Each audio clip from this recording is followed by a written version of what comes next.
नमस्कार, स्वागत है आपका ज्योतिष के इस कार्यक्रम में। और आप यदि मेरे चैनल को अभी तक सब्सक्राइब न किए हों तो इसे आप सब्सक्राइब भी करें, साथ ही बेल आइकॉन को भी ज़रूर प्रेस करें, ताकि आपके जीवन से यानी आगामी जीवन से जुड़ी हुई जो भी घटनाएं घटने वाली हैं या ज्योतिष में यदि आपकी रुचि है तो जो भी आप कुछ जानना चाहते हैं, इस तरह की रोचक जानकारियाँ आपको समय समय पर नोटिफिकेशन के थ्रू मिलती रहें। साथ ही आप मेरे फेसबुक पेज को भी लाइक कर सकते हैं, वहाँ भी इस तरह की ही जानकारियाँ दी हुई जहाँ से कि आप अवगत हो सकते हैं अपने आने वाले या अपने आगामी जीवन के बारे में। तो आइए देखते हैं कि जून का महीना जो है सभी राशियों के लिए क्या लेके आ रहा है। खासतौर से गोचर हर महीने ही हो रहे हैं और गोचर जो है क्या क्या किन राशियों को क्या क्या दे रहे हैं। क्योंकि जून का महीना बड़ा ही खास बना हुआ है एक ग्रहण के कारण जो कि 21 जून को पड़ने वाला है, और साथ ही 3 ग्रहों के कारण जो कि वक्री हो रहे हैं। तो ये चीज़ें दिखा रही हैं कि थोड़ा जो है प्रॉब्लमेटिक है, थोड़ा खुशी देने वाला है, थोड़ा धन संपत्ति देने वाला है और थोड़ी चीज़ें जो है ख़राब करने वाला है। तो उसके उपाय भी आपको बताए जाएंगे कि उपाय में आप क्या करें कि उस चीज़ के जो असर हैं यानी इंटेंसिटी उसकी कह सकते हैं जो वो बहुत ही थोड़ी सी पड़े और चीज़ें जो है एक कम आपको परेशान करके आगे निकल जाएं। तो उसी कालचक्र की जो एक श्रृंखला में कालचक्र की जो पहली राशि मेष राशि है उसका ही जून महीना कैसा गुजरेगा, आइए इस पर एक विचार करते हैं कुंडली के माध्यम से। क्योंकि कुंडली के माध्यम से समझाने में ये चीज़ें होती हैं कि वो लोग जो कि ज्योतिष की बहुत जानकारी नहीं रखते हैं उन्हें भी चीज़ें ईजिली समझ में आ जाती हैं। तो जैसा कि कुंडली में आपको दिख रहा है कि गोचर जो हो रहे हैं ग्रहों के वो काफ़ी ज़्यादा हो रहे हैं। मंगल को आप ले लीजिए तो मंगल जो है हालांकि जून में आधे जून तक करीब करीब आपके 11वें भाव में ही रहेगा, लेकिन 18 जून के आसपास वो आपके 12वें भाव में जाएगा और उसकी 3 दृष्टियाँ जो कि लाल रंग के एरो से आप देख सकते हैं दिखाई हुई हैं वो पड़ेंगी आपके चौथे भाव पे, छठे भाव पे और आपके 7वें भाव पे। यानी मंगल की 3 दृष्टियाँ होती हैं, 4, 7 और 8। तो चौथी दृष्टि आपके पड़ रही है तीसरे भाव पे, जहाँ की दिख रहा है कि 3 अंक लिखा हुआ है, जहाँ की बुध, सूर्य और राहु हैं।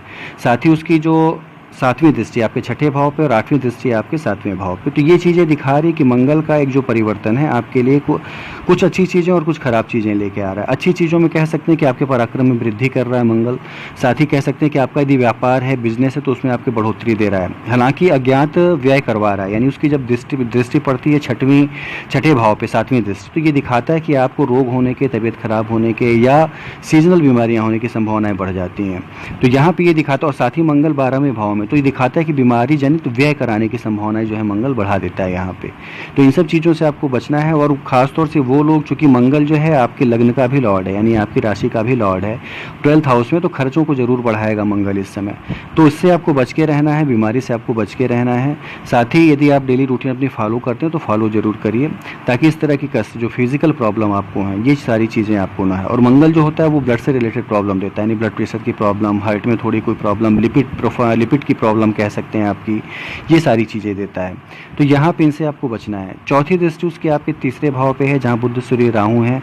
इसके लिए भी एक खास चीज़ बनी हुई कि बुध, सूर्य और राहु ये तीसरे भाव में जो बने हुए हैं, ये भी दिखा रहा है कि यहाँ पे एक ग्रहण दोष तो बना ही रहे हैं, जड़त्व दोष तो बना ही रहे हैं। साथ ही 21 जून को कह सकते हैं एक पूर्ण सूर्य ग्रहण लग रहा है, जो कि सुबह 9:15 तक पे लगेगा और करीब करीब 5 घंटे 48 मिनट तक चलेगा। तो ये दिखा रहा है कि करीब करीब 6 घंटे का है ये पूर्ण सूर्य ग्रहण। तो ये दिखा रहा है कि इसका असर 99% रहेगा लोगों पे।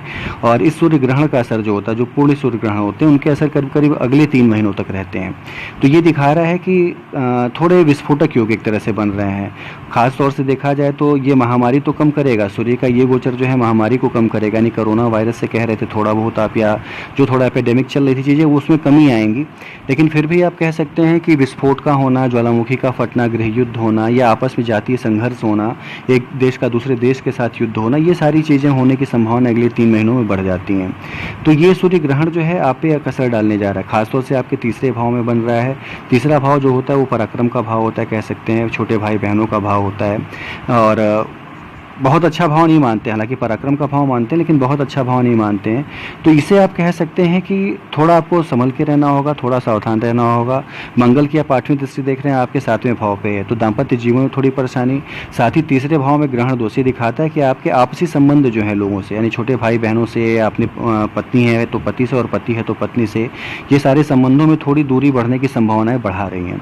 तो यहाँ पे करना ये है कि आपको इस ग्रहण दोष में, चूंकि ग्रहण दोष भी जो बन रहे हैं वो राहु और मंगल के ही नक्षत्र में बन रहे हैं, तो ये दिखा रहा है कि थोड़े प्रॉब्लमेटिक चीज़ें हैं, दो दो अग्नि कारक ग्रह हों और उसमें सूर्य ग्रहण का पड़ना ये दिखा रहा है कि थोड़ा प्रॉब्लमेटिक है, तो थोड़ा आपको बचना होगा।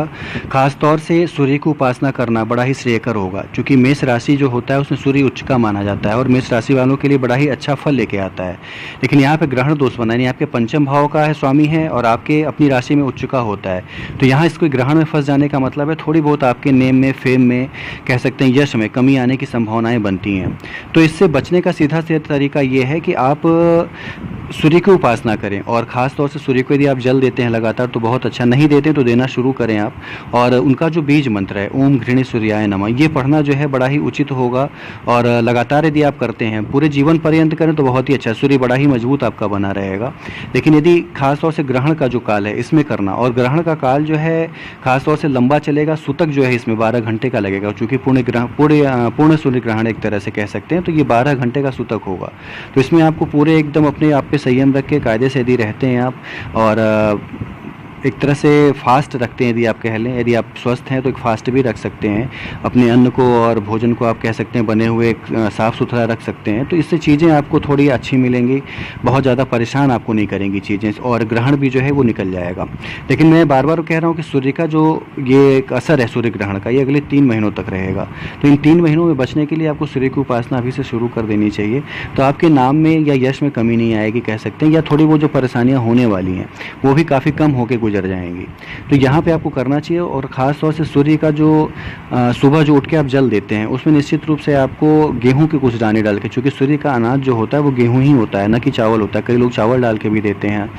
तो यही चीज़ बताती है कि आपको सूर्य को जल देना है, तो गेहूँ अपने आप लोटे में डालिए, पानी डालिए, थोड़ा सा आप कुमकुम या रोरी कह सकते हैं डालिए और उससे सूर्य को ओम घृणी सूर्याय नमः कहते हुए जल दीजिए। ये बड़ा ही श्रेयकर सिद्ध होगा, बड़ा ही लाभजनक सिद्ध होगा, खासतौर से सूर्य ग्रहण के परिप्रेक्ष्य में यदि कहा जाए तो ये इतनी चीज़ें हैं जो कि आपको थोड़ा जून के महीने में परेशान कर सकती हैं। साथ ही शनि और बृहस्पति को देख लें तो शनि ने ससयोग बनाया हुआ है, इसमें कोई संदेह नहीं कि राजयोग बना हुआ है, 10th हाउस में बना हुआ है, साथ ही बृहस्पति है उसका भी नीच भंग है, वो भी वहाँ है। लेकिन ये चीज़ें दिखा रहा है कि ये वक्री हो रहे हैं, शनि भी वक्री हो चुका है 11 मई को, साथ ही बृहस्पति भी वक्री हो गया है और 29 जून तक इसी भाव में रहेगा, यानी अपनी नीच भाव में ही वक्री रहेगा। उसके बाद ये फिर धनु राशि का फल देगा, यानी अपने एक राशि पीछे चला जाएगा। तो फिलहाल 10वें भाव में दो ग्रहों का वक्री होना ये एक तरह से कह सकते हैं अच्छा है। यदि शनि आपकी कुंडली में भी अच्छा पड़ा है तो बहुत ही बेजोड़ फल इस समय आपको मिलने वाले हैं, खासतौर से राजकीय कार्यों से जुड़े हुए वो लोग जो सरकारी नौकरियों में हैं या किसी ऐसे कार्य में हैं जिसमें कि गवर्नमेंट का इन्वॉल्वमेंट है, यानी शासन का इन्वॉल्वमेंट है, उसमें बड़ी अच्छी उनको सफलता मिलने वाली है, उच्च अधिकारियों से बड़े अच्छे सहयोग उन्हें मिलने वाले हैं। तो यहाँ पर ये सारी चीज़ें उनके साथ होंगी। और ख़ासतौर से अपनी कुंडली यदि आप उठा के देख लें और उसमें शनि जो है यदि वो भी वक्री है आपकी नैसर्गिक कुंडली में, तो ये फल आपको दुगने मिलने की संभावना है, बड़े ही अच्छे मिलने की संभावना है। मार्गी रहने पे आपको शनि के बलाबल की थोड़ी जांच करनी होगी, डिग्री कितनी है क्या है, उसके हिसाब से ही आपको फल मिलेंगे।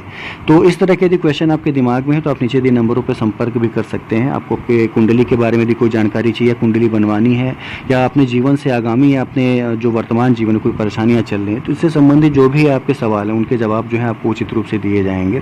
क्योंकि समयाभाव के कारण तुरंत जवाब देना पॉसिबल नहीं होता है, तो एक दिन का अपॉइंटमेंट आपको लेना पड़ता है, उसके बाद आपको सारी चीज़ों के जवाब जो हैं ईजिली बताए जाएंगे, आपके हिसाब से बता दिए जाएंगे जो भी सवाल आपके रहेंगे।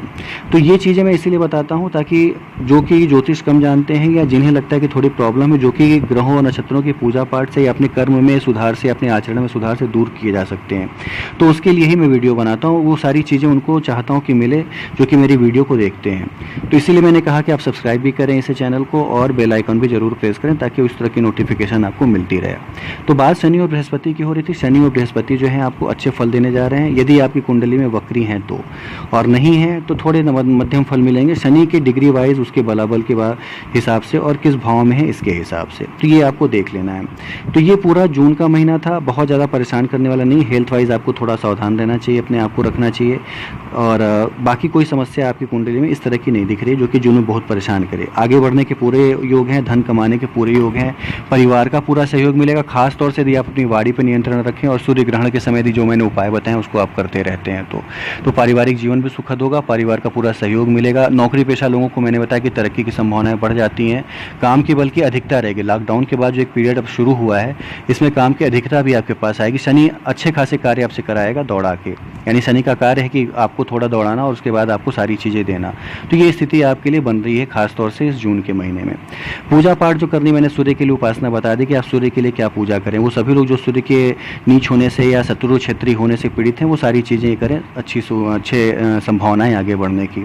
बाकी शनि और मंगल के दोषों के लिए मैं बार बार बताता हूँ कि हनुमान जी की आराधना करनी चाहिए। हनुमान जी जीवित देव माने जाते हैं, तो शनिवार और मंगलवार जरूर जाएं। रोज जाते हैं बहुत अच्छा नहीं, शनिवार मंगलवार जरूर जाएं हनुमान जी के मंदिर में, उन्हें तुलसी की माला चढ़ाएं, साथ ही हनुमान चालीसा का पाठ करें। तो ये चीज़ें बड़ी अच्छी आपके लिए रहेंगी। बहुत ही कम आपको पाप प्रभावों के फल मिलेंगे, बल्कि आपके कर्म अच्छे होने से आपके पाप प्रभाव में भी कमी आ जाएगी। तो ये सारी चीज़ें थी वीडियो एक मेष राशि के लिए कि उनका आने वाला जून महीना कैसा गुजरेगा।